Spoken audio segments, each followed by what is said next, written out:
Hallelujah. ಧರ್ಮೋಪದೇಶಕ ಕಾಂಡ 8ನೇ ಅಧ್ಯಾಯ 3ನೇ ವಚನದಲ್ಲಿ ಬರೆಯಲ್ಪಟ್ಟಿದೆ, ದೇವರ ಬಾಯಿಂದ ಹೊರಡುವಂಥ ಮಾತಿನಿಂದ ಮನುಷ್ಯನು ಬದುಕುವವನಾಗಿದ್ದಾನೆ. ಹಲ್ಲೆಲೂಯ. ಅಂದರೆ ದೇವರ ಬಾಯಿಂದ ಹೊರಡುವಂಥ ಮಾತಿನಿಂದ ಮನುಷ್ಯನು ಬದುಕುವವನಾಗಿದ್ದಾನೆ. ಇದೇ ಮಾತು ಮತ್ತಾಯ ಸುವಾರ್ತೆ 4ನೇ ಅಧ್ಯಾಯ 4ನೇ ವಚನದಲ್ಲಿಯೂ ಹಾಗೂ ಲೂಕ್ ಸುವಾರ್ತೆ 4ನೇ ಅಧ್ಯಾಯ 4ನೇ ವಚನದಲ್ಲಿಯೂ ಸಹ ಬರೆಯಲ್ಪಟ್ಟಿದೆ. ಏನಂದರೆ ದೇವರ ಬಾಯಿಂದ ಹೊರಡುವಂಥ ಪ್ರತಿಯೊಂದು ಮಾತಿನಿಂದ ಮನುಷ್ಯನು ಬದುಕುವವನಾಗಿದ್ದಾನೆ ಎಂಬುದಾಗಿ. ಹಲ್ಲೆಲೂಯ. ಅದಕ್ಕಾಗಿ ವಾಕ್ಯ ಕೇಳುವಂಥ ಪ್ರತಿ ಮನುಷ್ಯನು ಬದುಕುವವನಾಗಿದ್ದಾನೆ. ಹಲ್ಲೆಲೂಯ. ಹಾಗೂ ಹಬಕ್ಕೂಕ 2ನೇ ಅಧ್ಯಾಯ 4ನೇ ವಚನದಲ್ಲಿ ಸಹ ಬರೆಯಲ್ಪಟ್ಟಿದೆ. ಏನಂದರೆ ನೀತಿವಂತನು ನಂಬಿಕೆಯಿಂದಲೇ ಬದುಕುವವನಾಗಿದ್ದಾನೆ. ಹಲ್ಲೆಲೂಯ. ಅಂದರೆ ದೇವರಲ್ಲಿ ನಂಬಿಕೆ ಇಡುವಂಥ ಮನುಷ್ಯನು ಅವನು ಬದುಕುವವನಾಗಿದ್ದಾನೆ. ನೀತಿವಂತನು ಬದುಕುವವನಾಗಿದ್ದಾನೆ. ಇಬ್ರಿಯ 11ನೇ ಅಧ್ಯಾಯ ಅಲ್ಲಿ ಬರೆಯಲ್ಪಟ್ಟಿದೆ, ಅನೇಕ ನಂಬಿಕೆಯಿಂದ ಜೀವಿಸಿರುವಂಥ ಅನೇಕ ಭಕ್ತರ ಕುರಿತು ಬರೆಯಲ್ಪಟ್ಟಿದೆ. ಹಲ್ಲೆಲೂಯ. ಅಂದರೆ ನಂಬಿಕೆ ಇಟ್ಟು ಜೀವಿಸಿರುವಂಥ ಅನೇಕ ಭಕ್ತರು ದೇವರ ಒಂದು ಸಹಾಯದಿಂದ ದೇವರ ಮೂಲಕವಾಗಿ ಅನೇಕ ಮಹತ್ ಕಾರ್ಯಗಳನ್ನು ಮಾಡಿದ್ದಾರೆ. ಹಲ್ಲೆಲೂಯ.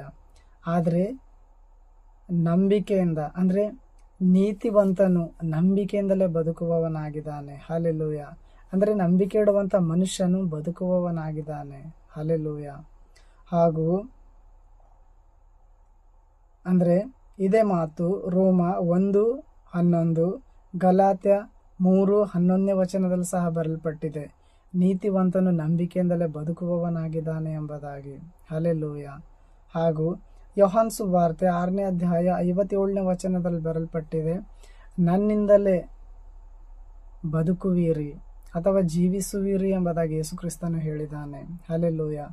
ಅಂದರೆ ಯೇಸು ಕ್ರಿಸ್ತನನ್ನು ತಿನ್ನುವಂಥ ಪ್ರತಿ ಮನುಷ್ಯನು ಬದುಕುವವನಾಗಿದ್ದಾನೆ. ಹಲ್ಲೆಲೂಯ.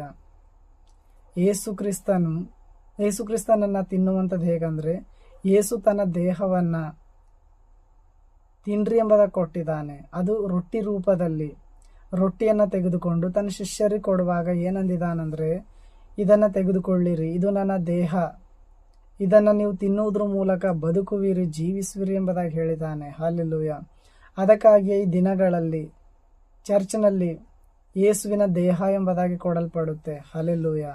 ಅದಕ್ಕಾಗಿ ಆ ರೊಟ್ಟಿಯೇ ಯೇಸು ಕ್ರಿಸ್ತನ ದೇಹವಾಗಿದೆ. ಆ ದೇಹವನ್ನು ತಿನ್ನುವಂಥ ಪ್ರತಿ ಮನುಷ್ಯನು ಬದುಕುವವನಾಗಿದ್ದಾನೆ. ಹಲ್ಲೆಲೂಯ. ಅಂದರೆ ನೀವು ಬದುಕಬೇಕಂದ್ರೆ ಯೇಸು ಕ್ರಿಸ್ತನ ದೇಹ ತಿನ್ನಲೇಬೇಕಾಗಿದೆ. ಯಾಕಂದರೆ ಯೇಸು ಕ್ರಿಸ್ತನು ಏನಂದಿದ್ದಾನಂದರೆ, ಇದನ್ನು ಅನೇಕ ಜನರಿಗಾಗಿ ಮುರಿಯಲ್ಪಡುವಂಥ ನನ್ನ ದೇಹ ಎಂಬುದಾಗಿ ಬರೆಯಲ್ಪಟ್ಟಿದೆ. ಹಲ್ಲೆಲೂಯ. ಅಂದರೆ ಯೇಸು ಕ್ರಿಸ್ತನು ಎಲ್ಲ ಶಾಪವನ್ನು ಎಲ್ಲ ಪಾಪವನ್ನು ತನ್ನಲ್ಲಿ ತೆಗೆದುಕೊಂಡು ಶಿಲುಬೆಯಲ್ಲಿ ಪ್ರಾಣವನ್ನು ಕೊಟ್ಟು 3 ದಿನದಲ್ಲಿ ಎದ್ದು ಬಂದಿದ್ದಾನೆ. ಹಲ್ಲೆಲೂಯ. ಅದಕ್ಕಾಗಿ ಆತನ ದೇಹದ ಮೂಲಕವಾಗಿಯೇ ಪಾಪ ಕ್ಷಮಾಪಣೆ ಹಾಗೂ ನಿತ್ಯ ಜೀವವಿದೆ. ಹಲ್ಲೆಲೂಯ. ಅದಕ್ಕಾಗಿ ಈ ವಾಕ್ಯದ ಪ್ರಕಾರವಾಗಿ ದೇವರ ಬಾಯಿಂದ ಹೊರಡುವಂಥ ಪ್ರತಿ ಮಾತಿನಿಂದ ಮನುಷ್ಯನು ಬದುಕುವವನಾಗಿದ್ದಾನೆ. ನಂಬಿಕೆಯಿಂದಲೇ ನೀತಿವಂತನು ಬದುಕುವವನಾಗಿದ್ದಾನೆ. ಹಾಗೂ ಯೇಸು ಕ್ರಿಸ್ತನ ದೇಹವನ್ನು ತಿನ್ನುವಂಥವನು ಬದುಕುವವನಾಗಿದ್ದಾನೆ. ಹಲ್ಲೆಲೂಯ. ಅದಕ್ಕಾಗಿ ಈ ವಾಕ್ಯದ ಮೂಲಕವಾಗಿ ಈ ವಾಕ್ಯದ ಪ್ರಕಾರವಾಗಿ ನೀವೆಲ್ಲರೂ ಯೇಸು ಕ್ರಿಸ್ತನ ನಂಬಿಕೆಯನ್ನು ಇಟ್ಟು ಬದುಕಿರಿ. ಹಲ್ಲೆಲೂಯ. ಜೀವಿಸಿರಿ. ಯೇಸು ಕ್ರಿಸ್ತನು ನಿಮಗೆ ನಿತ್ಯ ಜೀವವನ್ನು ಅನುಗ್ರಹಿಸಲಿ. ಆಮೆನ್.